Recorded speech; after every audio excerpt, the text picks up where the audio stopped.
ನಾಳೆ ದೇಶಾದ್ಯಂತ NEET UG ಮರುಪರೀಕ್ಷೆ ನಡೆಯಲಿದೆ. ದೇಶದ 551 ನಗರಗಳಲ್ಲಿ ನೀಟ್ ಮರುಪರೀಕ್ಷೆಗೆ ಸಕಲ ರೀತಿಯಲ್ಲೂ ಕೂಡ ಸಿದ್ಧತೆಯಾಗಿದೆ. ಇನ್ನು ವಿದೇಶದ 14 ನಗರಗಳಲ್ಲಿ ನೀಟ್ ಮರುಪರೀಕ್ಷೆ ನಡೆಯಲಿದೆ. ಮಧ್ಯಾಹ್ನ 2 ಗಂಟೆಯಿಂದ ಸಂಜೆ 5:15ರವರೆಗೆ ಎಕ್ಸಾಮ್ ಇರುತ್ತೆ. 22.79 ಲಕ್ಷ ಅಭ್ಯರ್ಥಿಗಳು ಪರೀಕ್ಷೆ ಬರೆಯಲಿದ್ದಾರೆ. 2 ಲಕ್ಷಕ್ಕೂ ಹೆಚ್ಚು ಸಿಬ್ಬಂದಿಯನ್ನ ನೇಮಕ ಮಾಡಲಾಗಿದೆ. ಮೇಲ್ವಿಚಾರಣೆಗಾಗಿ 6,669 ವೀಕ್ಷಕರನ್ನ ನಿಯೋಜಿಸಲಾಗಿದೆ. ನೀಟ್ ಮರುಪರೀಕ್ಷೆಯಲ್ಲಿ ಈಗಾಗಲೇ ಯಾವುದೇ ರೀತಿಯ ಎಡವಟ್ಟುಗಳು ಆಗದಂತೆ ಮುಂಜಾಗ್ರತಾ ಕ್ರಮಗಳನ್ನು ತೆಗೆದುಕೊಳ್ಳಲಾಗಿದೆ. ಪರೀಕ್ಷಾ ಕೇಂದ್ರಗಳಲ್ಲಿ ಬಿಗಿ ಭದ್ರತೆಯನ್ನು ಕಲ್ಪಿಸಲಾಗಿದೆ. ಈ ಹಿಂದೆ ನಡೆದಂತಹ ನೀಟ್ ಪರೀಕ್ಷೆಯಲ್ಲಿ ಅಕ್ರಮ ನಡೆದಿತ್ತು. ಹಾಗಾಗಿ ಅದನ್ನು ರದ್ದುಪಡಿಸಿ ಇದೀಗ ಮರುಪರೀಕ್ಷೆಯನ್ನು ಭದ್ರತೆಯ ಜೊತೆಗೆ ಮಾಡಲಾಗ್ತಾ ಇದೆ. ಈ ಹಿಂದೆಯೂ ಕೂಡ ಭದ್ರತೆ ಇತ್ತು, ಎಲ್ಲ ರೀತಿಯ ಕಠಿಣ ಕ್ರಮಗಳನ್ನು ತೆಗೆದುಕೊಂಡಿದ್ರು, ಅಕ್ರಮಗಳು ಆಗದಂತೆ ಕಣ್ಗಾವಲನ್ನು ಇರಿಸಲಾಗಿತ್ತು. ಅದೆಲ್ಲವನ್ನ ಮೀರಿಯೂ ಕೂಡ ಅಕ್ರಮ ನಡೆದಿತ್ತು, ಪ್ರಶ್ನೆ ಪತ್ರಿಕೆ ಸೋರಿಕೆಯಾಗಿತ್ತು. ಇದೀಗ ಮರುಪರೀಕ್ಷೆಯನ್ನು ಮಾಡಲಾಗ್ತಾ ಇದೆ. ಈಗಲೂ ಕೂಡ ಸುಮಾರು 22 ಲಕ್ಷಕ್ಕೂ ಅಧಿಕ ಅಭ್ಯರ್ಥಿಗಳು ನೋಂದಣಿ ಮಾಡಿಕೊಂಡಿದ್ದಾರೆ. 18 ಲಕ್ಷ ಪ್ರವೇಶ ಪತ್ರಗಳು ಡೌನ್ಲೋಡ್ ಆಗಿದೆ. ಬೆಂಗಳೂರಿನಲ್ಲಿ ನೀಟ್ ಮರುಪರೀಕ್ಷೆಗೆ ಸಕಲ ಸಿದ್ಧತೆ. ಪರೀಕ್ಷೆಗೂ ಮುನ್ನ ನೀಟ್ ಅಣಕು ಪರೀಕ್ಷೆ. ಸರ್ಕಾರಿ ಬಾಲಕರ ಪಿಯು ಕಾಲೇಜಿನಲ್ಲಿ ಅಣಕು ಪರೀಕ್ಷೆ. ಮಲ್ಲೇಶ್ವರಂನಲ್ಲಿರುವಂತಹ ಸರ್ಕಾರಿ ಬಾಲಕರ ಪಿಯು ಕಾಲೇಜ್ ಇದೇ ಮೊದಲ ಬಾರಿಗೆ ನೀಟ್ ಪರೀಕ್ಷೆ ಕುರಿತು ಕಾರ್ಯಾಗಾರ ಮಾಡಲಾಗಿದೆ. ಪರೀಕ್ಷಾ ಕೇಂದ್ರದ ಸುತ್ತ ಜಾಮರ್ ಅಳವಡಿಕೆ ಮಾಡಲಾಗಿದೆ. ಸಿಆರ್ಪಿಎಫ್ ಪೊಲೀಸರು ಭದ್ರತೆಯನ್ನು ಕೊಡಲಿದ್ದಾರೆ. ಪ್ರತಿ ಕೊಠಡಿಗೂ ಸಿಸಿ ಕ್ಯಾಮೆರಾವನ್ನು ಅಳವಡಿಕೆ ಮಾಡಲಾಗಿದೆ. ಪರೀಕ್ಷೆಯಲ್ಲಿ ಭಾಗವಹಿಸುವ ವೀಕ್ಷಕರಿಗೆ ಕಾರ್ಯಾಗಾರ. ಮಧ್ಯಾಹ್ನ 1:30ಕ್ಕೆ ಪರೀಕ್ಷಾ ಕೇಂದ್ರದಲ್ಲಿ ಹಾಜರಿರಬೇಕು. ಬೆಳಗ್ಗೆ 11 ಗಂಟೆಯಿಂದಲೇ ವಿದ್ಯಾರ್ಥಿಗಳನ್ನು ಒಳಗಡೆ ಬಿಡಲಾಗುತ್ತೆ.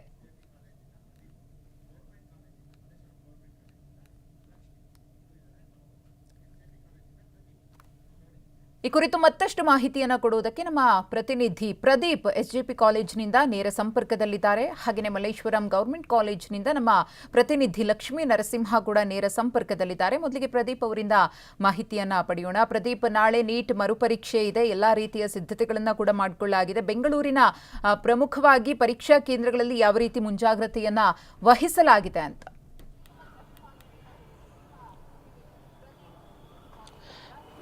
ಮಧುಶ್ರೀ, ಏನು ಕಳೆದ ಬಾರಿ ನಡೆದಂತಹ ನೀಟ್ ಎಕ್ಸಾಮ್ನ ಹಗರಣ ಬೆಳಕಿಗೆ ಬಂದಿತ್ತು. ಹೀಗಾಗಿ ನೀಟ್ ಎಕ್ಸಾಮ್ನ ಮರುಪರೀಕ್ಷೆಯನ್ನು ನಡೆಸ್ತಾ ಇರುವಂಥದ್ದು. ಸದ್ಯಕ್ಕೆ 21ನೇ ತಾರೀಕು ಅಂದರೆ ನಾಳೆ ದೇಶಾದ್ಯಂತ ನೀಟ್ ಮರುಪರೀಕ್ಷೆ ನಡೀತಾ ಇದೆ. ಅದೇ ರೀತಿ ಬೆಂಗಳೂರಿನಲ್ಲಿ ನಡೆಯುತ್ತಿದೆ ನೀಟ್ ಪರೀಕ್ಷೆ.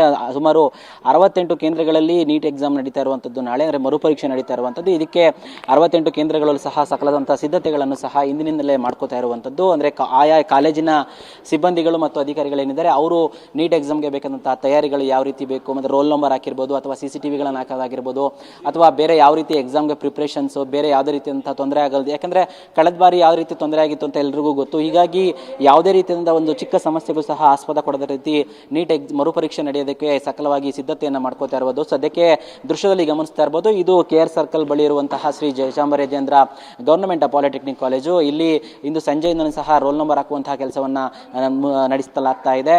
ಅಂದರೆ ಈಗ ರೋಲ್ ನಂಬರ್ ಹಾಕಿ ಬಿಡ್ತಾರೆ, ತದನಂತರ ರೋಲ್ ನಂಬರ್ ಏನು ಲಿಸ್ಟ್ ಇದೆ ಅದನ್ನು ನಾಳೆ ಬೆಳಿಗ್ಗೆ ಆಚೆ ಹಾಕ್ತಾರೆ ಭದ್ರತೆ ದೃಷ್ಟಿಯಿಂದ. ಜೊತೆಗೆ ಸದ್ಯಕ್ಕೆ ಈಗ ಯಾವುದೇ ರೀತಿಯಂತಹ ಪೊಲೀಸ್ ಭದ್ರತೆ ಈ ಕಾಲೇಜ್ಗೆ ಒದಗಿಸಿಲ್ಲ. ಬೆಳಿಗ್ಗೆ ಅಂದರೆ ಬೆಳಿಗ್ಗೆ 7 ಗಂಟೆಯಿಂದನೇ ಸಹ ಇಲ್ಲಿ ಭದ್ರತೆಯನ್ನು ಒದಗಿಸ್ತಾರೆ. ಜೊತೆಗೆ ಈಗಾಗಲೇ CCTV ಕ್ಯಾಮ್ರಾಗಳನ್ನು ಸಹ ಮತ್ತಷ್ಟು ಹಾಕಿರುವಂಥದ್ದು. ಯಾಕೆಂದರೆ ಭದ್ರತೆ ದೃಷ್ಟಿಯಿಂದ ಮತ್ತು ಮರುಪರೀಕ್ಷೆ ಹಿನ್ನೆಲೆಯಲ್ಲಿ ಕಳೆದ ಬಾರಿ ಏನಾಗಿತ್ತು ಸಮಸ್ಯೆ ಅದು ಆಗಬಾರ್ದು ಅಂತ ಹೇಳಿ ತುಂಬ ಸೂಕ್ಷ್ಮವಾಗಿ ಮತ್ತು ತುಂಬ ಪಾರದರ್ಶಕವಾಗಿ ಎಕ್ಸಾಮ್ ನಡೆಸೋದಕ್ಕೋಸ್ಕರ CCTV ಕ್ಯಾಮ್ರಾಗಳನ್ನು ಸಹ ಹಾಕಿದ್ದಾರೆ. ಈ ಒಂದು ಕೇಂದ್ರದಲ್ಲಿ ಸುಮಾರು 500 ಅಭ್ಯರ್ಥಿಗಳು ಎಕ್ಸಾಮ್ನ ಬರೀತಾರೆ. ಇದರ ಪಕ್ಕದಲ್ಲಿ ಇಂಜಿನಿಯರಿಂಗ್ ಕಾಲೇಜ್ ಇದೆ, ಅಂದರೆ ಎಸ್ ಜೆ ಇಂಜಿನಿಯರಿಂಗ್ ಕಾಲೇಜು. ಅಲ್ಲೂ ಸಹ ಸುಮಾರು 500 ವಿದ್ಯಾರ್ಥಿಗಳು ಎಕ್ಸಾಮನ್ನು ಬರೀತಾರೆ. ಹೀಗಾಗಿ 2 ಕೇಂದ್ರಗಳು ಅಕ್ಕಪಕ್ಕ ಇದರಿಂದ ಸುಮಾರು ಭದ್ರತೆಯನ್ನು ಸಹ ಹೆಚ್ಚಿನ ಮಟ್ಟದಲ್ಲಿ ಕೊಡ್ತಾ ಇದ್ದಾರೆ. ಒಬ್ಬ ಇನ್ಸ್ಪೆಕ್ಟರ್ ನೇತೃತ್ವದಲ್ಲಿ ಇಲ್ಲಿ ಭದ್ರತೆಯನ್ನು ಕೊಡ್ತಾರೆ. ಜೊತೆಗೆ ಈಗಾಗಲೇ ಪರೀಕ್ಷಾ ಮಂಡಳಿಯವರು ಸಹ ಸ್ಥಳೀಯ ಪೊಲೀಸರನ್ನು ಬಿಟ್ಟು CRPF ಸಿಬ್ಬಂದಿಗಳನ್ನು ಸಹ ನಿಯೋಜನೆ ಮಾಡುವಂಥ ಕೆಲಸವನ್ನು ಮಾಡಿದ್ದಾರೆ. ಜೊತೆಗೆ ಅವರ ತಾಂತ್ರಿಕ ವಿಭಾಗದಲ್ಲಿ ಯಾವ ರೀತಿಯಾಗಿ ಭದ್ರತೆಗಳು ಬೇಕೋ ಆ ರೀತಿಯಾಗಿ ಸೂಕ್ಷ್ಮವಾಗಿ ಮತ್ತು ಸೀಕ್ರೆಟ್ ಆಗಿ ಸಹ ಒಂದಷ್ಟು ಭದ್ರತೆಗಳನ್ನು ಮಾಡ್ಕೊಂಡಿದ್ದಾರೆ ಅನ್ನೋ ಒಂದು ಮಾಹಿತಿ ಸಿಗ್ತಾ ಇದೆ. ಒಟ್ಟಿನಲ್ಲಿ ಬೆಂಗಳೂರಿನಲ್ಲಿ ಸುಮಾರು 68 ಕೇಂದ್ರಗಳಲ್ಲಿ ಎಕ್ಸಾಮ್ ನಡೀತಾ ಇದ್ದು, ಈ ಎಕ್ಸಾಮ್ಗಳಿಗೆ ಬೆಂಗಳೂರು ಪೊಲೀಸ್ ಕಮಿಷನರ್ ಸೀಮಂತ್ ಕುಮಾರ್ ಸಿಂಗ್ ಕೂಡ ಭದ್ರತೆಯನ್ನು ಹೆಚ್ಚಾಗಿ ಒದಗಿಸಿದ್ದಾರೆ. ಜೊತೆಗೆ ನಿಷೇಧಾಜ್ಞೆಯನ್ನು ಜಾರಿ ಮಾಡಿದ್ದಾರೆ. ಯೂಶುವಲಿ ಯಾವುದೇ ಒಂದು ಈ ರೀತಿ UPSC ಅಥವಾ KPSC ಎಕ್ಸಾಮ್ ನಡೆದಾಗ ಯಾವ ರೀತಿಯಾಗಿ 100 ಮೀಟರಲ್ಲಿ ನಿಷೇಧಾಜ್ಞೆಯನ್ನು ಜಾರಿ ಮಾಡ್ತಾರೆ, ಅದೇ ರೀತಿಯಾಗಿ ಸಹ ಪ್ರತಿಯೊಂದು ಕೇಂದ್ರದ ಸುತ್ತಮುತ್ತಲ 100 ಮೀಟರ್ ವ್ಯಾಪ್ತಿಯಲ್ಲಿ ನಿಷೇಧಾಜ್ಞೆಯನ್ನು ಜಾರಿ ಮಾಡಿ ಜೆರಾಕ್ಸ್ ಸೆಂಟರ್ ಆಗಿರ್ಬೋದು, ಕಂಪ್ಯೂಟರ್ ಸೆಂಟರ್ ಆಗಿರ್ಬೋದು ಅಥವಾ ಹೆಚ್ಚು ಜನರು ಸೇರೋದಾಗಿರ್ಬೋದು, ಈ ರೀತಿಯಂತಹ ಯಾವುದೇ ಚಟುವಟಿಕೆ ನಡೆಸಬಾರದು ಅಂತ ಹೇಳಿ ಆದೇಶವನ್ನು ಹೊರಡಿಸಿದ್ದಾರೆ. ಜೊತೆಗೆ ಹೆಚ್ಚಾಗಿ ಭದ್ರತೆ ನೀಡಿದ್ದಾರೆ. ಒಟ್ಟಿನಲ್ಲಿ ಬೆಂಗಳೂರಿನಲ್ಲಿ ಮರುಪರೀಕ್ಷೆ ಏನು ನಡೀತಾ ಇದೆ ನೀಡ್ತು, ಇದಕ್ಕೆ ಯಾವುದೇ ರೀತಿಯಿಂದ ಸಮಸ್ಯೆ ಆಗಬಾರದ ರೀತಿ ಕಾಲೇಜು ಆಡಳಿತ ಮಂಡಳಿಗಳಾಗಿರ್ಬೋದು, ನೀಟ್ ಎಕ್ಸಾಮ್ ಅಥಾರಿಟಿ ಆಗಿರ್ಬೋದು, ಜೊತೆಗೆ ಪೊಲೀಸರು ಆಗಿರ್ಬೋದು, ಎಲ್ಲರೂ ಸಹ ತುಂಬಾ ಸೂಕ್ಷ್ಮವಾಗಿ ಭದ್ರತೆಯನ್ನು ಕೊಡ್ತಾ ಇದ್ದಾರೆ. ಜೊತೆಗೆ ನಿಗಾವನ್ನ ವಹಿಸಿದ್ದಾರೆ ಮಧುಶ್ರೀ.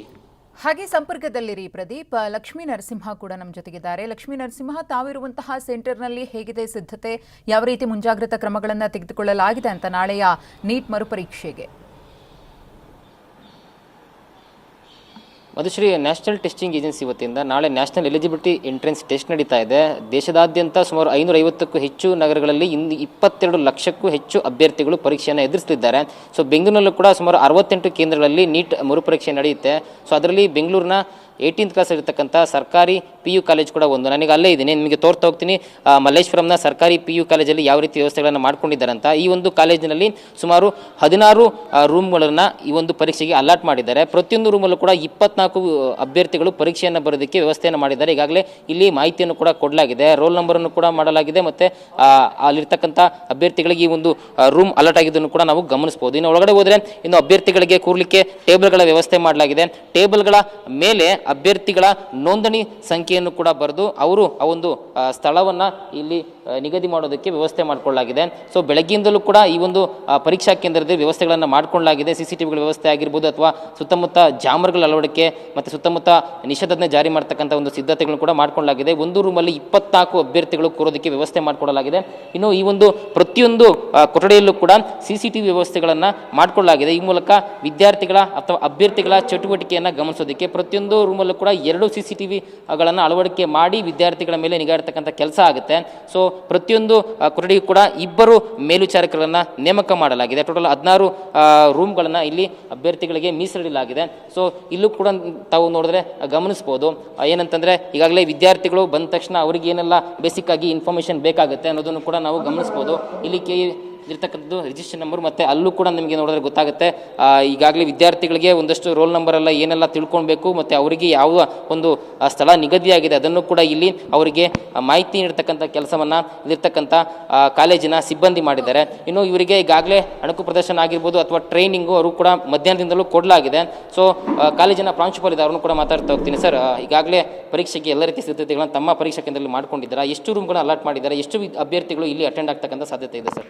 ನ್ಯಾಷನಲ್ ಟೆಸ್ಟಿಂಗ್ ಏಜೆನ್ಸಿಯವರು ನಮ್ಮ ಕಾಲೇಜಿಗೆ 384 ವಿದ್ಯಾರ್ಥಿಗಳನ್ನು ಅಲಾಟ್ ಮಾಡಿದ್ದಾರೆ.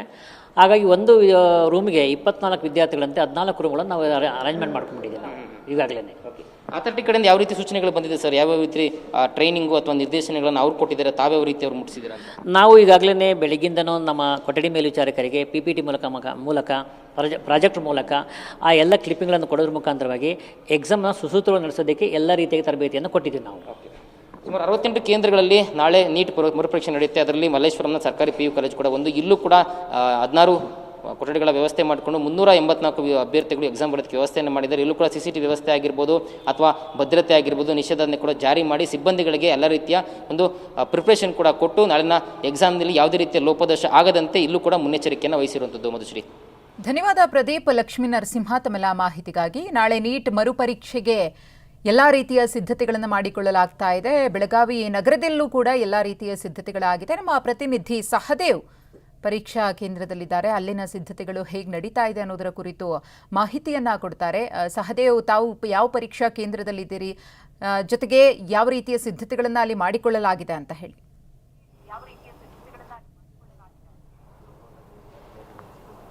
ಮಧುಶ್ರೀ, ನಾನೀಗ ಬೆಳಗಾವಿಯ ಆಂಜನೇಯ ನಗರದಲ್ಲಿರುವಂತಹ ಸಂಗೊಳ್ಳಿ ರಾಯಣ್ಣ ಪ್ರಥಮ ದರ್ಜೆ ಕಾಲೇಜಿನಲ್ಲೇ ಇದ್ದೇನೆ. ಇಲ್ಲೂ ಕೂಡ ನೀಟ್ ಮರುಪರೀಕ್ಷೆಗೆ ಈಗಾಗಲೇ ಎಲ್ಲ ರೀತಿಯಾದಂತಹ ಸಿದ್ಧತೆಗಳನ್ನು ಮಾಡಿಕೊಂಡಿರುವಂಥದ್ದು. ಸದ್ಯ ಈಗ ಬೆಳಗಾವಿಯಲ್ಲಿ ಒಟ್ಟು 28 ಪರೀಕ್ಷಾ ಕೇಂದ್ರಗಳು ಈ ಒಂದು ಪರೀಕ್ಷೆಯನ್ನು ಈಗಾಗಲೇ ಮಾಡೋಕ್ಕೆ ತಯಾರಿಯನ್ನು ನಡೆಸಿರುವಂಥದ್ದು.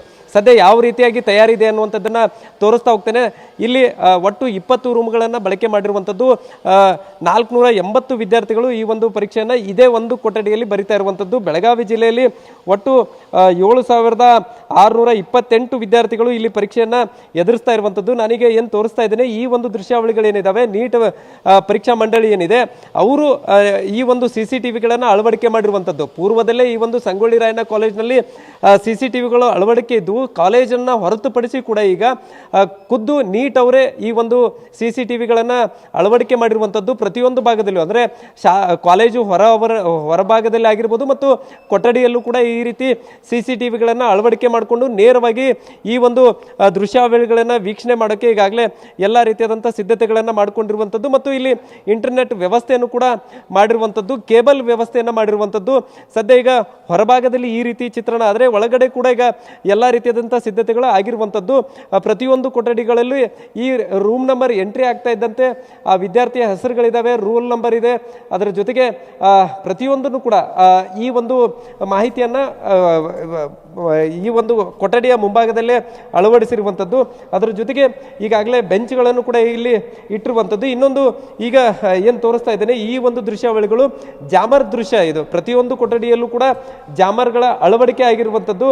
ಯಾಕಂತಂದರೆ ಬ್ಲೂಟೂತ್ ಸೇರಿದಂತೆ ನೇರವಾಗಿ ಮೊಬೈಲ್ ಕನೆಕ್ಷನ್ ಮಾಡಿಕೊಂಡು ಯಾರು ಕೂಡ ನಕಲು ಮಾಡಬಾರ್ದು ಅನ್ನುವಂಥ ಕಾರಣಕ್ಕಾಗಿ ಸದ್ಯ ಈಗ ಬ್ಲೂಟೂತ್ ಜಾಮರ್ ವ್ಯವಸ್ಥೆಯನ್ನು ಕೂಡ ಈಗಾಗಲೇ ಮಾಡಿರುವಂಥದ್ದು. ಪ್ರತಿಯೊಂದು ಕೊಠಡಿಯಲ್ಲೂ ಕೂಡ ಒಟ್ಟು 20 ವಿದ್ಯಾರ್ಥಿಗಳು ಪರೀಕ್ಷೆಯನ್ನು ಬರಿತಾ ಇದ್ದಾರೆ. 2 ಮೇಲ್ವಿಚಾರಕರು ಇಲ್ಲಿ ಇರುವಂಥದ್ದು.